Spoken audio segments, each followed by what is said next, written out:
कविता अपने माता पिता की बहुत लाडली थी। तीन बड़े भाइयों की बहन थी।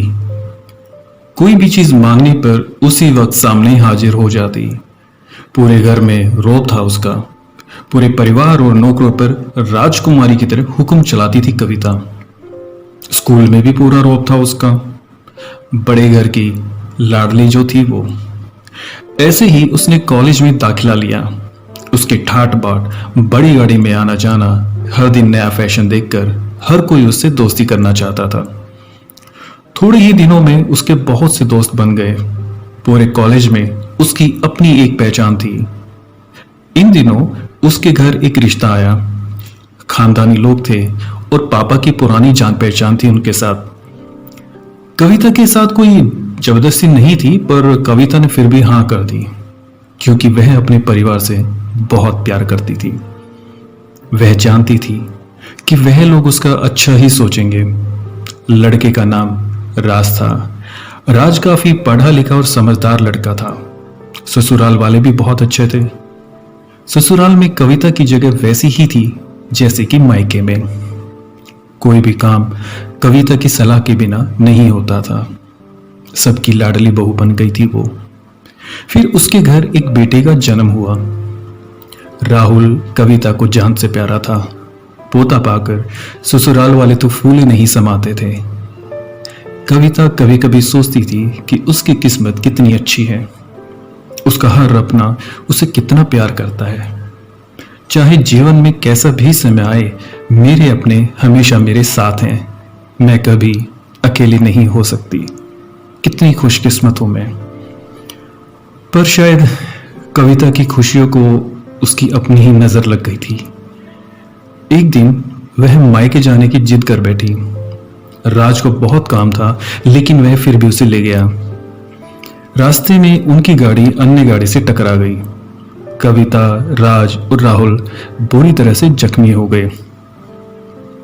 काफी दिनों के इलाज के बाद राज और राहुल तो ठीक हो गए, लेकिन कविता पूरी तरह ठीक न हो सकी। सर पर चोट लगने के कारण वह अपनी आंखों की रोशनी खो बैठी थी। अब कविता की किस्मत जैसे उल्टे पांव चलने लगी। मायके वाले कुछ दिनों तक उसे मिलने आते रहे। फिर कभी कभार फोन ही करके पूछ लेते कि अब कैसी हो।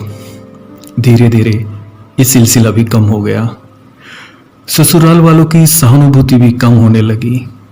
घर में किसी को पास बैठने के लिए कहती तो जवाब मिलता, बहुत काम है, अब तुम भी हाथ नहीं बटा सकती।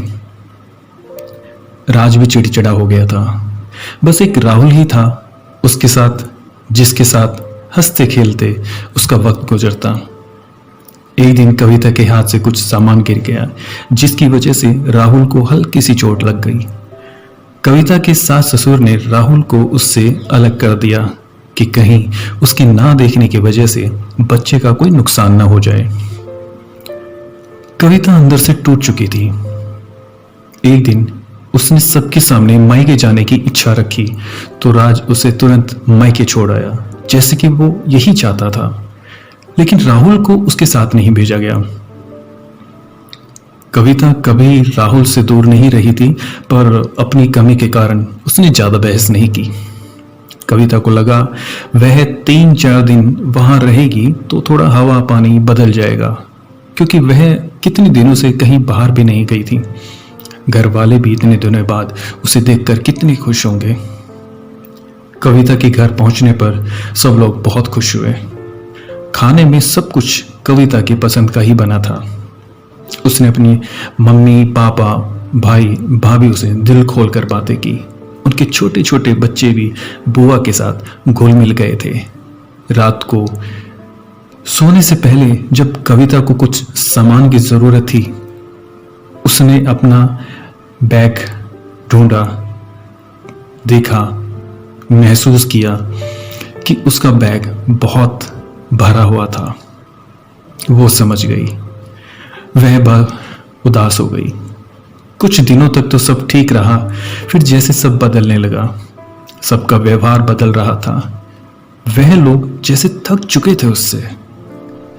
सब लोग घुमा फिरा कर पूछने लगे कि राज कब आ रहा है उसे ले जाने।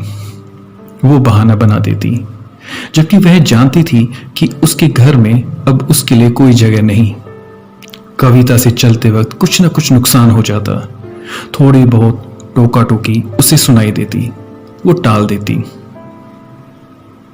एक दिन उसके हाथ से लगभग एक कीमती फूलदान टूट गया। छोटी भाभी ने बहुत हंगामा किया। कविता के माता पिता रोज रोज के झमेलों से तंग आ गए थे। उन्होंने राज को खुद फोन करके कविता को ले जाने के लिए कहा। राज कविता को अपने घर ले गया। कविता को अपने परिवार वालों से ये उम्मीद नहीं थी कि जिस कविता के कहे बिना घर में एक पत्ता नहीं हिलता था, उस घर के लिए वो अब बोझ बन चुकी थी। राज के साथ ससुराल आते वक्त वह बहुत खुश थी, क्योंकि वह अपने घर जा रही थी, अपने जिगर के टुकड़े राहुल अपने बेटे के पास। परंतु यह खुशी भी कुछ पल की ही थी। सारा बंदोबस्त पहले ही किया हुआ था। कविता को सीधे ऊपर वाले कमरे में पहुंचा दिया गया। राहुल से दूर रहने की सख्त चेतावनी दी गई। एक काम वाली थी लता, जिसे उसकी जिम्मेदारी सौंपी गई, जो उसके खाने पहनने जैसी जरूरतों का ध्यान रखती। कविता ज्यादातर चुप ही रहती। कभी कभी काम वाली लता से थोड़ा बतिया लेती। उसके जरिए राहुल का पता चल जाता। सबकी लाडली बेटी और बहू सबके लिए लाडली से बोझ बन चुकी थी। उम्मीद है आपको ये कहानी पसंद आई होगी, और अगर चैनल पर नए हैं तो सब्सक्राइब करना मत भूलिएगा। शुक्रिया।